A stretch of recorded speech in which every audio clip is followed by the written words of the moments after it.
마가복음 12장 41절부터 44절까지 우리 같이 합독하시겠습니다. 시작합니다. 예수께서 헌금함을 대하여 앉으사 무리가 어떻게 헌금함에 돈 넣는가를 보실세. 여러 부자는 많이 넣는데 한 가난한 과부는 와서 2렙돈 곧 한 고드란트를 넣는지라. 예수께서 제자들을 불러다가 이르시되 내가 진실로 너희에게 이르노니 이 가난한 과부는 헌금함에 넣는 모든 사람보다 많이 넣었도다. 그들은 다 그 풍족한 중에서 넣었거니와 이 과부는 그 가난한 중에서 자기의 모든 소유 곧 생활비 전부를 넣었느니라 하시니라. 아멘. 예수님께서 십자가를 지시기 전에 이제 예루살렘에 들어가시지 않습니까? 딱 일주일 전에 예루살렘에 입성을, 어린 나귀 새끼를 타고 예루살렘에 입성을 하시는데, 예루살렘에 들어가셔서 예수님이 어떤 일을 하셨느냐? 성전에 가셔가지고 성전을 한번 뒤집어 엎으셨습니다. 나중에 기회가 되면 한번 말씀을 드리겠습니다만은, 당시에 이 성전이 정말 예수님이 말씀하신 그대로 강도의 소굴이 되어 있었거든요. 그렇게 변해 있던 그 강도의 소굴과 같은 그 예루살렘 성전을 예수님이 뒤집어 엎으셨습니다. 그리고 또 며칠이 지나서 또 다른 날에 예수님은 성전에 다시 가셨습니다. 그리고 성전에서 헌금을 드리는 이들의 모습을 지켜보셨습니다. 그것을 오늘 본문 41절이 알려주는데요. 우리 읽었지만 한 번 더 읽어보실까요? 시작합니다. 예수께서 헌금함을 대하여 앉으사 무리가 어떻게 헌금함에 돈 넣는가를 보실세. 여러 부자는 많이 넣는데, 아마 여러분이 과부의 2렙돈 이야기, 지금까지 평생 신앙생활을 하셨는 분들은 최소한 2-3번 정도는 듣지 않으셨겠나 생각을 합니다. 그런데도 우리 한 번 더 이 말씀을 보는 데는 또 다른 이유가 있습니다. 여러분, 이 말씀을 가만히 보면 예수님께서 우연하게 헌금함에서 헌금하는 것을 보셨다고 이야기합니까? 아니면 예수님께서 일부러 목적을 가지고 보셨다고 말씀합니까? 예, 잘하십니다. 말씀을 읽어보면 우리가 그 내용을 알 수가 있죠. 그러니까 성경을 우리가 읽을 때도 그런 내용들을 보고 읽으면 예수님께서 어떤 일을 우연하게 하셨는지, 목적을 가지고 하셨는지를 우리가 알 수 있습니다. 이 41절은 예수님이 의도를 가지고, 목적을 가지고 이 일을 하셨다는 것을 우리에게 알려주죠. 예수님은 일부러 헌금함이 있는 그 맞은편 자리에 앉으셨습니다. 그리고 사람들이 어떻게 헌금하나 하는 것을 지켜보신 거예요. 그 말은 예수님이 의도가 있다는 것, 목적이 있다는 것을 알려줍니다. 예수님은 목적을 가지고 헌금하는 사람들의 그 모습을 보았습니다. 그런데 여러분, 여기에 보면 41절 끝부분에 보면 여러 부자는, 부자들도 참 많았던 가 봐요. 여러 부자는 많이 헌금을 합니다. 여러분, 유대인들의 이 헌금함은, 그리고 헌금을 하는 방식은 조금 독특합니다. 어떻게 하느냐 하면 동전으로 합니다. 여러분, 동전으로. 왜 동전으로 할까요? 뭐 때문에 동전으로 할까요, 여러분? 어느 분이 지금 대답을 하셨습니까? 예. 아유, 김정희 집사님. 예. 소리를 듣는 거예요, 소리를. 소리를 왜 들을까요? 그렇죠. 많이 하나, 적게 하나.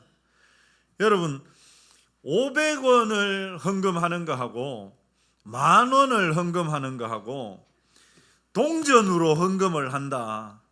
그런데 헌금함이 이렇게 우리처럼 저렇게 들어올 때 성전에 들어가기 전에 헌금을 하거든요. 헌금을 하는데 500원을 하면은 100원짜리로 했다 하더라도 땡땡땡땡 5번이면 끝나요. 근데 만원치를 헌금을 하면 어떻게 됩니까? 데데데데데데데데댕 이렇게 하잖아요. 그러니까 저 사람 많이 하네? 적게 하네? 금방 표시가 난다 안 난다? 난다는 거예요. 그러니까 사실상 예수님도 그걸 보시려고 앉아 계셨던 거예요. 예수님도 저를 보시면 됩니다, 여러분. 그러니까 유대인들의 당시에 헌금하는 방식이 그랬거든요. 그러니까 여러분, 부자들은 어떻게 헌금하겠습니까? 부자들은 동전을 많이 들고 한 자루 이렇게 들고 와가지고 헌금함에다가 쑥 쏟아붓는 거예요. 그러니까 여러분, 예수님이 여러 부자는 많이 넣는데 이걸 아는 거예요. 이거는 뭐 바보라도 알 수 있습니다. 동전 소리가 많이 넣으면 많이 넣는 거니까. 부자들은 많이 넣었죠. 그런데 참 여러분, 우리가 이 말씀을 자세히 읽어봐야 하는 게 뭐냐 하면, 부자들이 헌금을 하는 것에 대해서 예수님께서 거기에 대해서 비판을 하셨거나 평가를 하셨거나 판단을 하시지는 않으셨거든요. 거기에 대해서 특별한 말씀을 하지 않으셨습니다. 그것은 헌금을 드리는 것에 대한 이 헌금을 하는 것에 대한 무언가 예수님이 교훈을 하시고자 한다는 것을 우리가 이것을 통해서 알 수 있습니다. 부자들의 헌금이라고 해서 예수님은 저렇게 헌금하면 안 돼 라든지 그런 말씀은 일체 없으십니다. 그렇기 때문에 여러분, 우리가 이것을 통해서 이것은 헌금을 드리는 것에 대한 무언가 교훈을 주기 위함이구나 하는 것을 알 수가 있는데, 이것은 43절을 보면 우리가 더 정확하게 알 수 있습니다. 같이 읽어보시죠. 시작합니다. 예수께서 제자들을 불러다가 이르시되. 여러분, 예수님께서 제자들을 부르셨죠. 그렇다는 말은 이 제자들이 지금 다른 곳에 가 있거나, 예수님은 지금 헌금함이 딱 보이는 곳 맞은편에 앉아 계신데 제자들은 다른 곳에 가 있거나, 아니면 제자들이 옆에 있는데 이 제자들이 지금 다른 데 막 신경 쓰느라고 다른 데 관심이 다른 데 있는 거예요. 그래서 예수님은 그 제자들을 어떻게 합니까? 제자들을 어떻게 해요? 불러요. 야야야, 얘들아 일로 와봐. 얘들아 집중해. 이렇게 제자들을 부르셨다는 말이죠. 그러니까 여러분, 예수님은 지금 그 제자들에게 특별한 교훈을 주시고자 하는 겁니다. 뭐에 대해서요? 뭐에 대해서? 헌금에 대해서. 그래서 예수님은 이 제자들이 지금 엉뚱한 데 관심을 두고 있거나 아니면 다른 곳에 있던 제자들을 불렀습니다. 다 모이라고 한 것이죠. 그렇다는 말은 예수님은 지금 여기에 대해서 특별하게 가르치려고 하십니다. 여러분, 이런 표현들 있죠. 제자들을 불러서 말씀하시는 이것은요, 마가복음에는 정말 많은 예수님이 행하신 일들이 나오거든요. 그 가운데 딱 3번만 이런 표현이 나옵니다. 제자들을 부르셔서 말씀하시는. 그러니까 이것은 굉장히 예수님이 중요하게 여기시는 것이라는 것을 우리가 알 수가 있습니다. 본문은 4절밖에 되지 않지만 그 교훈은 절대 작지 않다는 것을 이것을 통해서 잘 보여줍니다. 자, 그러면 예수님께서 굳이 제자들을 불러서 이 가르침을 주시고자 하는 그 내용, 그건 도대체 뭘까 하는 것이죠.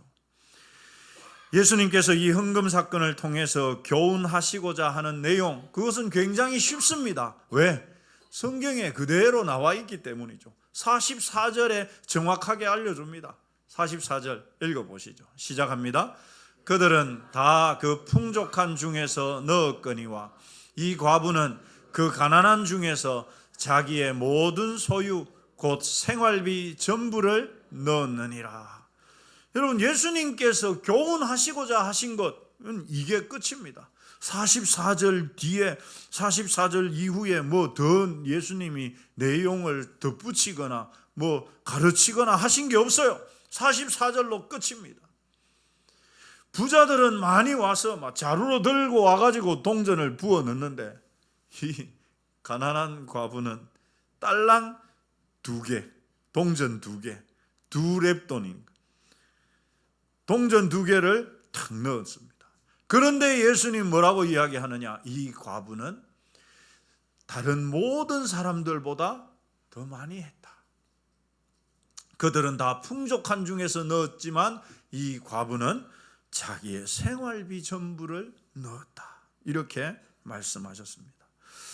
여기에 말하는 이 생활비, 여러분, 이 생활비가 뭐 하루치 생활비인지 일주일치 생활비인지 1년치 생활비인지는 알 수가 없어요.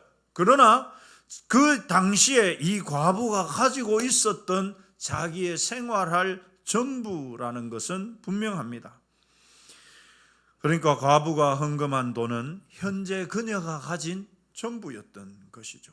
자, 그렇다면 여러분, 예수님께서 이 과부의 헌금을 칭찬하신 것이 우리도 너희들도 너희들이 가진 것 다 갖다 바쳐라, 그런 의미겠습니까? 한번 여쭤보겠습니다. 여러분, 안 그래도 헌금에 대한 것들은 조금 이렇게 그런 마음들이 있는데 제가 그렇게 질문하는 것 자체가 좀 웃기죠. 여러분, 절대 그런 게 아니겠죠. 당연히 그것은 아닐 것입니다. 예수님께서 가르치고자 하신 것이 뭐냐? 바로 우리 한번 따라서 하십시다. 가치에 관한 것이다. 그렇습니다. 예수님은요, 이 헌금을 드리는 것을 통해서 우리에게 가치에 대해서 가르치고 싶으셨던 거예요. 가치가 뭐냐? 가치. 여러분, 여기에 보면 여러분 얼마짜리입니까? 5만 원짜리가 이렇게 있습니다. 이 5만 원은 우리가 지금 대구에 살잖아요. 대구에서는 5만 원이고 서울에 가면 10만 원 됩니까? 5만 원입니까? 5만 원이에요. 부산에 내려간다고 해가지고 이 5만 원이 만 원이 됩니까? 그대로 얼마입니까? 그대로 5만 원입니다. 이 5만 원이 막 새 거는 내가 10만 원 쳐줄게 이러고 이 꾸겨지면 이건 꾸겨졌으니까 이건 3만 원만 하자. 그렇습니까? 똑같이 5만 원입니까? 똑같이 5만 원이에요. 이 5만 원이라고 하는 이 가치는 어디에 가서도 바뀌지 않습니다. 그런데 여러분, 그렇다고 해가지고 이 5만 원이 그러면 항상 그 가치가 동일하냐? 그렇지는 않습니다. 왜 그러냐? 자, 저에게는 이 5만 원이 단지 5만 원의 가치가 아니에요. 이게 무슨 말이냐? 이 5만 원으로 거의 한 달 반달을 살아야 하는 사람에게 5만 원과 여러분, 한 달에 용돈을 수백만 원씩 수천만 원씩 쓰는 삼성전자 회장님에게 있어서의 이 5만 원이 똑같은 가치로 여겨지겠습니까? 다르겠습니까? 다르죠. 다릅니다. 저에게 이 5만 원은 굉장히 큽니다. 반달을 살아야 됩니다. 반달을. 그런데 삼성전자의 회장님에게 있어서 이 5만 원은 이거 없어도 돼. 실제로 그런지 안 그런지 제가 물어보지는 않았습니다만은 그렇지 않겠나 추정합니다. 그래서 혹시 좀 마음에 드는 뭐 착한 어린이가 있다 그러면 얘다 5만 원 이렇게 줘도 됩니다. 그런데 저는 이 5만 원 줄라 하면 어떻게 될까요? 벌벌벌. 네. 그만큼의 가치가 분명 이 5만 원이라고 하는 그 금액은 똑같은데 여러분 한 달에 용돈을 얼마를 쓰느냐에 따라서 이 5만 원이 갖는 그 사람에게 있어서의 가치는 완전히 달라요. 그렇지 않습니까? 여러분에게 있어서 5만 원은 얼마나 큰 돈입니까? 옆 사람에게 한번 물어보십시다. 5만 원이 얼마나 큽니까? 에이 그거 없어도 돼요. 뭐 이러신 분 있으면 5만 원 좀 달라고 하십시오. 예.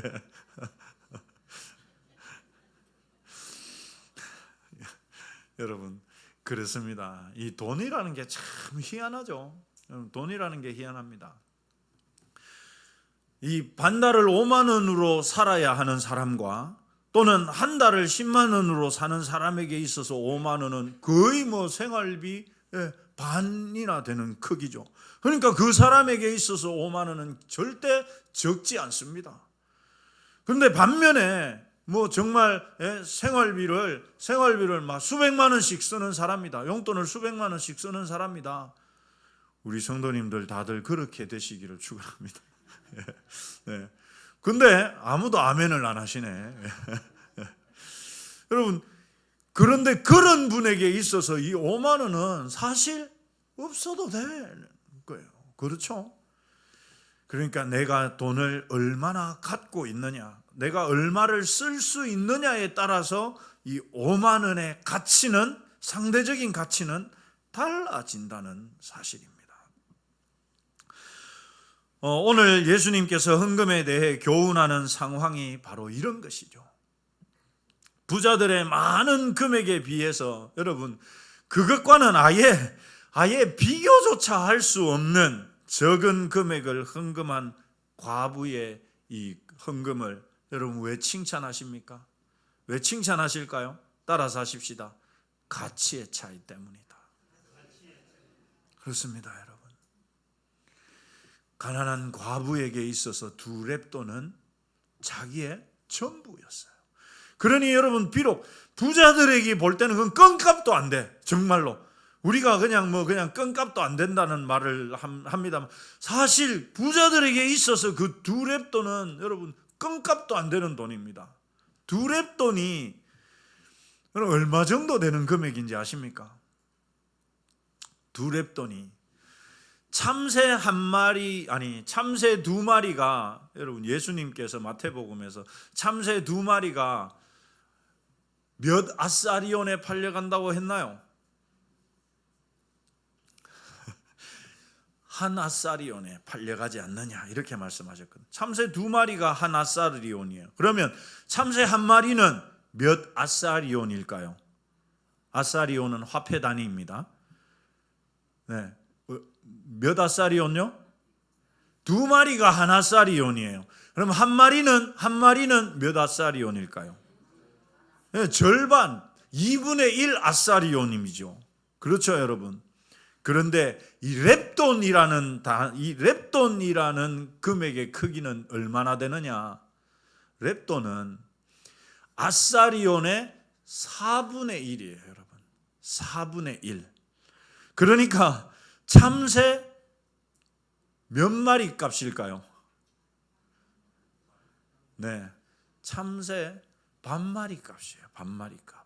2렙돈이니까 2렙돈이 4분의 1 가격이니까 여러분 반마리 값입니다.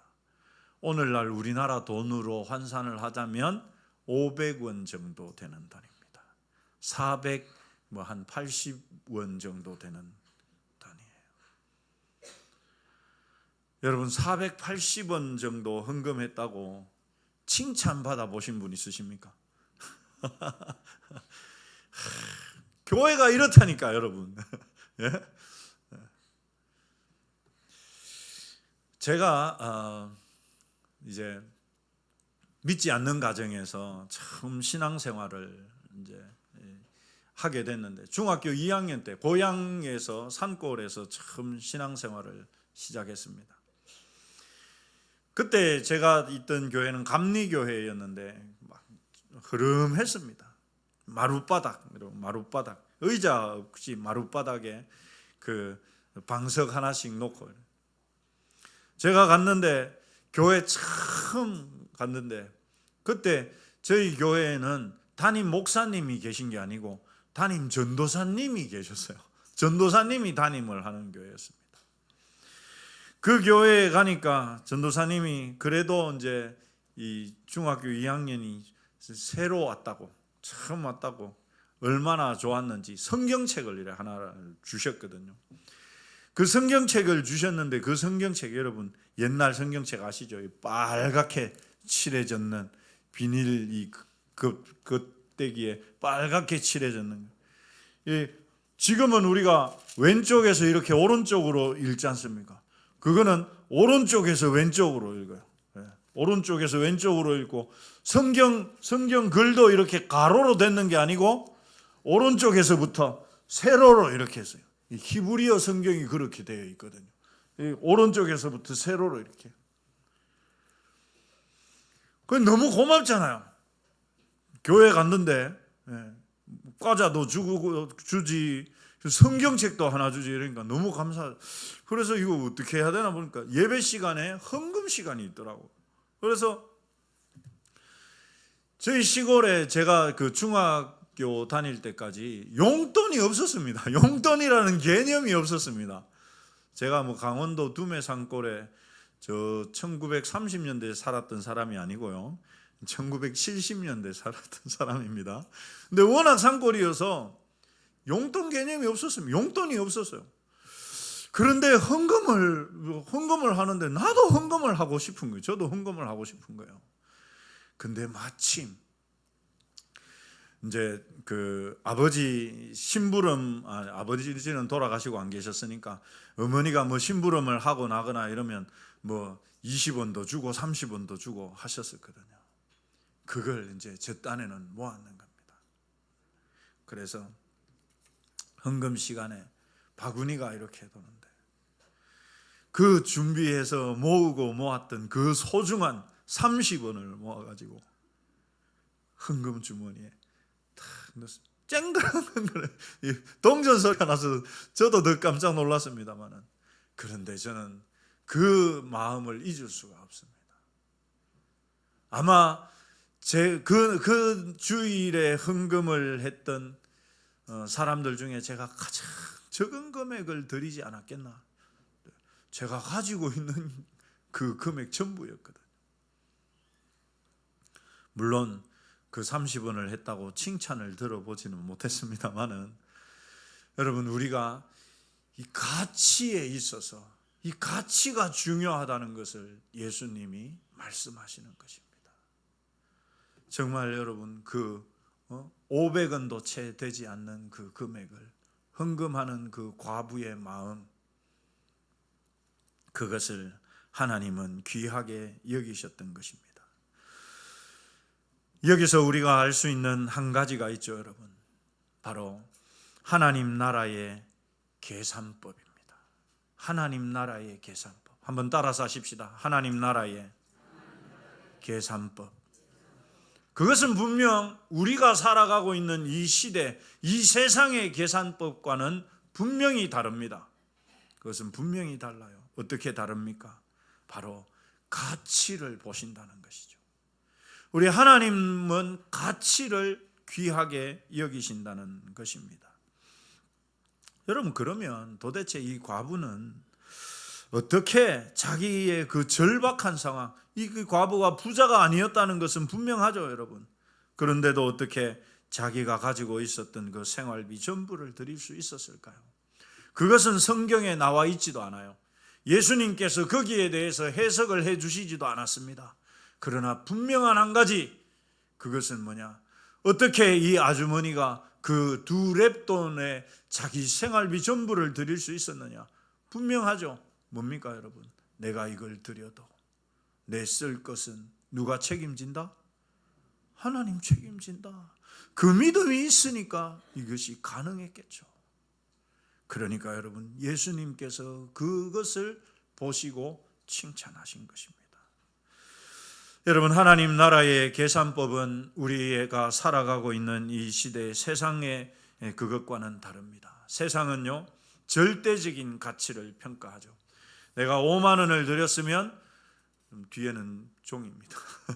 내가 5만 원을 들였으면 이 5만 원은 5만 원인 거예요. 모든 사람에게 똑같이 5만 원입니다. 그러나 하나님은 그렇게 보시지 않습니다. 어떤 사람에게는 이 5만 원이 500만 원이 될 수도 있고, 어떤 사람에게는 이 5만 원이 50원보다도 못할 수도 있다는 것. 그것이 바로 하나님께서, 예수님께서 우리에게 가르쳐 주고자 하시는 이 가치에 대한 계산법입니다.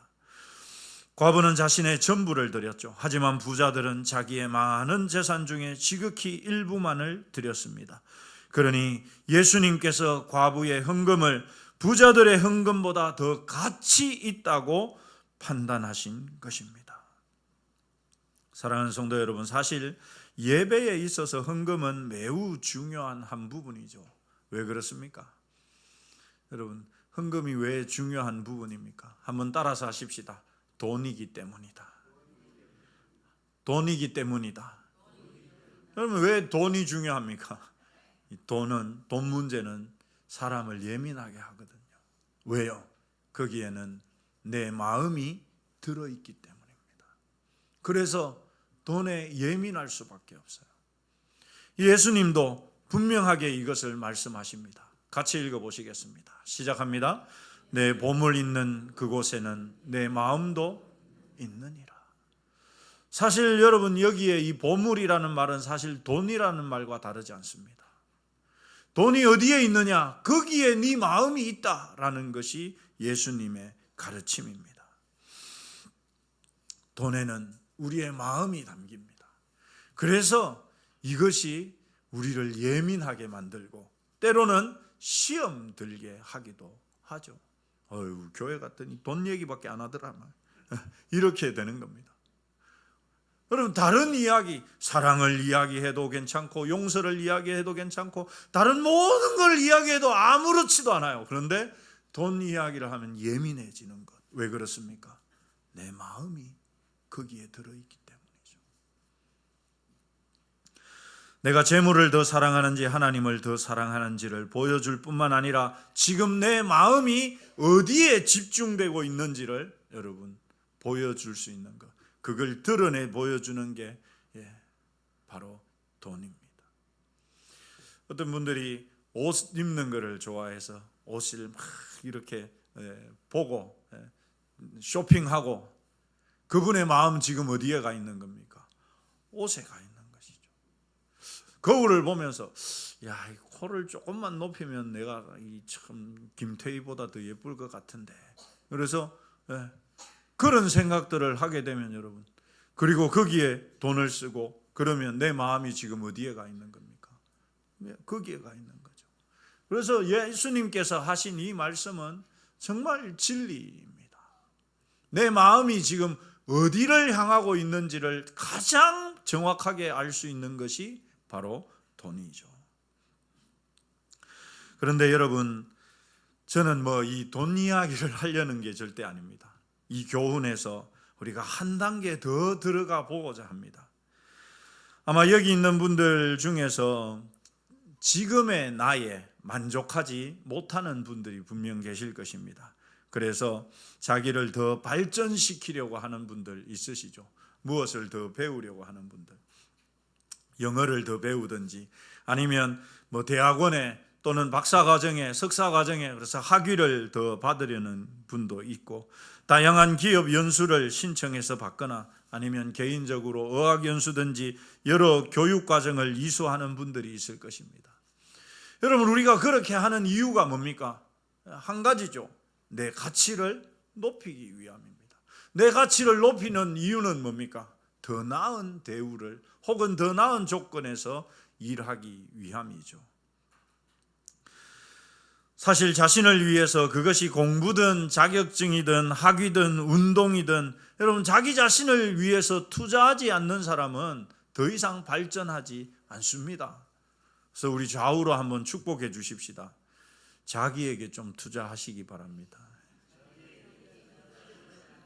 운동이 되었든 여러분 영어 공부가 되었든 뭐가 됐든 간에 자신에게 좀 투자하는 사람, 그것은 자기 자신을 더 가치 있게 만드는 것이죠. 여러분, 우리가 같은 차원에서 우리의 섬김의 가치를 높이기를 원합니다. 여러분, 우리가 앞서 헌금에 대해서 본 예수님의 가르침을 섬김에 적용해 보면 모든 섬김이, 여러분 모두가 하는 섬김이 다 같은 가치일까요? 다른 가치일까요? 네, 다른 가치입니다. 오늘 이청년부에서 그 식사 준비를 해 주셨지 않습니까? 식사 준비를 하시는 그분들이 똑같은 시간을 투자하고 똑같이 들어가서 막 준비를 했다 치십시오. 똑같은 시간, 똑같은 노력을 했다고 치십시다. 그래도 여러분, 하나님이 보실 때 똑같은 시간을 했고 똑같은 마음으로 했더라도 하나님이 보실 때 그 섬김의 가치는 똑같을까요? 다를까요? 어떻게 하십니까, 여러분? 좀 전에 우리가 그 얘기 했잖아요, 그죠? 다릅니다. 왜 다를까요? 여러분, 왜 다를까요? 어떤 분은, 그런 분 안 계시겠지만은, 남는 게 시간이야. 그래가지고, 집에 할 게 없어. 집에 있는 게 너무 지겨워. 그런데 마침, 우리가 식사 당번이래. 그래가지고, 와가지고, 식사를 섬기는 분하고, 정말 바빠.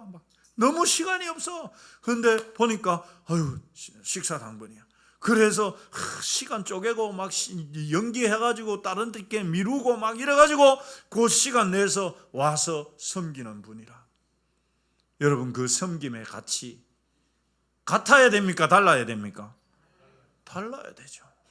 만약에 하나님이 그 가치를 똑같이 보신다면 우리 하나님 불공평하신 분이시죠. 그 가치가 다릅니다.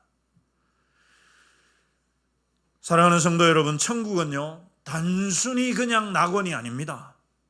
무슨 말이냐? 거기에 가서는, 그곳에서는 우리가 이 땅에 한 것에 대한 여러분 보상과 평가가 이루어집니다. 꼭 기억하셔야 됩니다.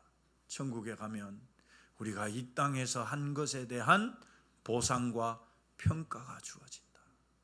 그런데 그 보상과 평가가 여러분 어떤 가치로 주어지느냐? 모두가 똑같이 주어지지 않는다는 것이죠. 분명 저 사람은 내하고 똑같이 주일학교 교사하고 똑같이 섬기고 똑같이 예배드렸는데 나보다 훨씬 큰 상을 받는 분이 있는가 하면, 저 사람은 나하고 똑같이 했는데 조그만한 것밖에는 못 받는 분도 있을 수 있다는 것입니다. 여러분, 왜 우리의 섬김의 가치를 높일 필요가 있습니까? 바로 천국이 철저하게 그 가치에 따라서 평가되어지고 보상되기 때문입니다. 그러니 여러분, 이왕 섬길 거라면 순도 높은, 가치가 높은 그 가치로 섬겨야 하지 않겠습니까? 우리 좌우로 한번 축복해 주십시다. 보다 가치 있게 섬깁시다. 여러분, 그러면 보다 가치 있게 섬기는 비결이 무엇일까요? 따라서 하십시다. 내 마음을 쏟자. 그겁니다. 마음을 쏟는 것. 내 마음을 담는 것.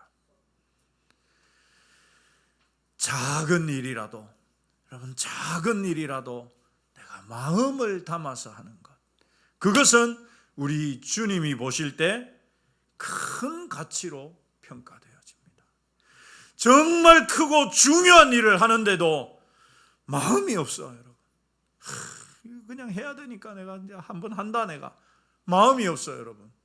아무리 큰 섬김이라도 그것은 우리 하나님 보실 때 거의 가치가 없다. 가치가 없다. 여러분, 예수님이 이렇게 말씀하셨습니다. 우리 같이 읽어보시죠. 시작합니다.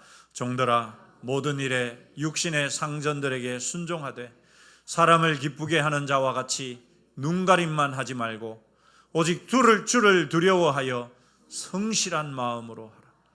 여러분, 이 말씀은요, 우리가 일반 직장 생활을 할 때 적용할 수 있는 말입니다. 위에 상사가 지켜본다고 해가지고 그냥 그 상사가 지켜볼 때만 반짝 눈가림만 해서 하듯이 그렇게 하지 말아라. 어떻게 해라, 성실한 마음으로 해라. 직장에서의 일도 여러분, 우리는 그렇게 하면 안 돼요. 사람이 보면 열심히 하는 척하고 안 보면 대충 하고, 물론 그러신 분 없겠지만 우리는 그렇게 하면 안 됩니다. 왜? 주님이 이렇게 말씀하시기 때문에. 하물며 여러분, 우리가 교회에서 섬기는 일은 하나님에게 우리가 평가를 받을 텐데, 그것을 하면서 대충, 그게 아니라 마음을 담아서 할 때, 여러분, 사람을 기쁘게 하는 자들도 성실한 마음으로 섬겨가는데, 하물며 우리 하나님 앞에서 여러분, 우리의 섬김이, 내 섬김이 어떤 가치가 있는가를 우리가 생각해 봐야 합니다. 하다못해 화장실에 갔는데 막 휴지가 넘쳐나고 있어. 그러면 여러분, 어떻게 하면 됩니까? 휴지가 막 넘쳐나, 그 휴지통에 막 휴지가 넘쳐나고 있어요. 어떻게 하면 됩니까? 발로 그냥 한번 이래가 쑥 눌러주면 되죠, 여러분. 그렇지 않습니까? 바깥에 흘러 있는 거. 왜요? 왜 우리가 그렇게 해야 됩니까? 주님의 교회이기 때문에. 주님의 교회니까, 하나님의 교회니까 내가 그래도 깨끗하게 정리해야 되니까. 누가 시켜서 하면 기분이 나빠요. 김 집사님 그것 좀 하세요. 그러면 쥐는 안 하면서 나한테는 시키고 기분이 상해. 근데 자발적으로 하면 어떻습니까? 기쁘죠? 즐겁습니다. 그냥 발 한번 쑥 넣어주면 돼, 거기에. 그렇지 않습니까, 여러분? 우리가 작은 일이라도 그렇게 할 때 우리의 섬김이 가치 있는 섬김이 된다는 것이죠. 우리 누가복음 16장 10절 같이 읽겠습니다. 시작합니다. 지극히 작은 것에 충성된 자는 큰 것에도 충성되고, 지극히 작은 것에 불의한 자는 큰 것에도 불의하니라. 여러분, 우리가 이 말씀을 꼭 기억하시기 바랍니다. 교회에서의 섬김이 여러분, 작은 일이 더 중요하다. 작은 일이 왜 더 중요하냐? 그것을 충성하는 것은 여러분, 큰 일에 충성하는 것보다 쉽거든요. 그래서 작은 일에 충성하면 그 가치를 큰 것처럼 내가 받을 수 있어요. 큰 것만 보다가는 그것마저도 놓칠 수 있다.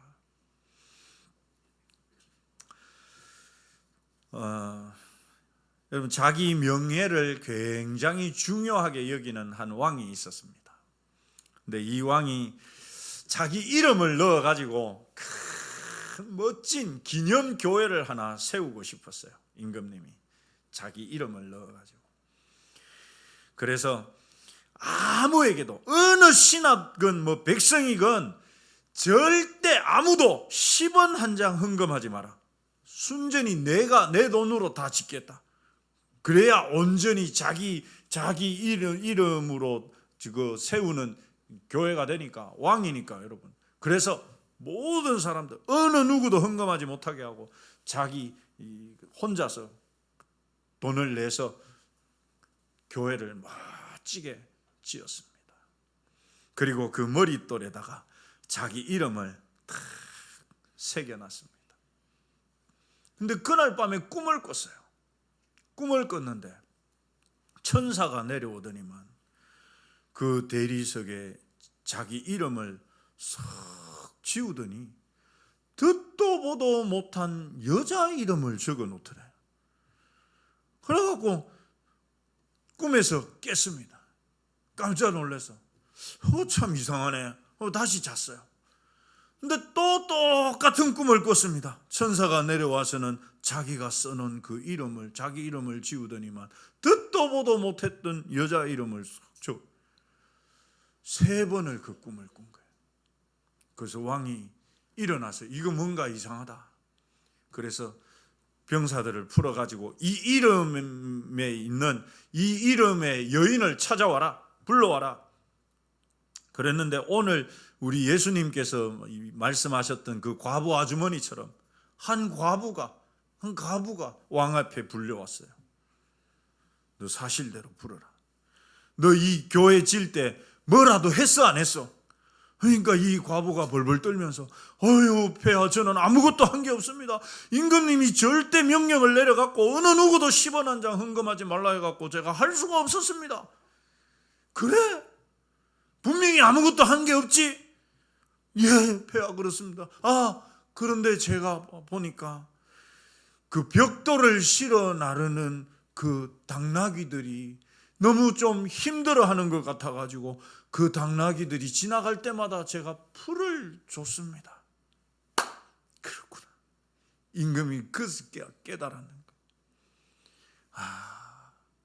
하나님은 내가 내 이름을 내려고 내 혼자 이렇게 했는 것, 그거보다도 저 가난한 과부가 저 벽돌을 실어 나르던 그 당나귀들 풀을 준 것을 하나님은 더 귀하게 여기시는구나.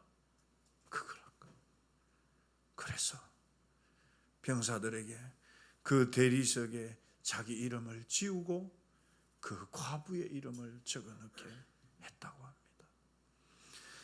사랑하는 성도 여러분, 저와 여러분이 신앙생활을 어차피 하지 않습니까? 그죠? 누가 하지 말라 해도 할 겁니까? 안 할 겁니까? 신앙생활 하지 말라 한다고 할 겁니까? 안 할 겁니까? 여러분, 할 겁니까? 안 할 겁니까? 안 되겠습니다. 옆 사람에게 한번 물어보시오. 신앙생활 할랍니까? 말랍니까? 여러분, 우리가 어차피 신앙생활을 할 거라면 그렇지 않습니까? 우리가 오전에 나눴던 것처럼 하나님을 기쁘시게 하는 신앙인이 되어야 하지 않겠습니까? 내가 섬기는 내 섬김이 우리 하나님 보시기에 가치 있는 섬김이 하나님이 보실 때 기뻐하실 만한 드림이 되어야 하지 않겠습니까? 사랑하는 성도 여러분, 저와 여러분의 헌금이, 저와 여러분의 드림이, 그렇게 헌신이 우리 하나님께 가치 있는 것이 되기를 소망합니다. 비결이 뭡니까 여러분? 나의 뭐를 담으면 됩니까? 마음을 담는 것이죠. 우리의 마음을 담는 것입니다. 사랑하는 성도 여러분, 이것이 우리의 드림과 섬김이 주님께 칭찬을 받는 비결입니다. 작고 적은 것이라도 그것이 큰 가치가 되도록 드리는 저와 여러분 되시기를 주님의 이름으로 축원합니다. 기도하겠습니다.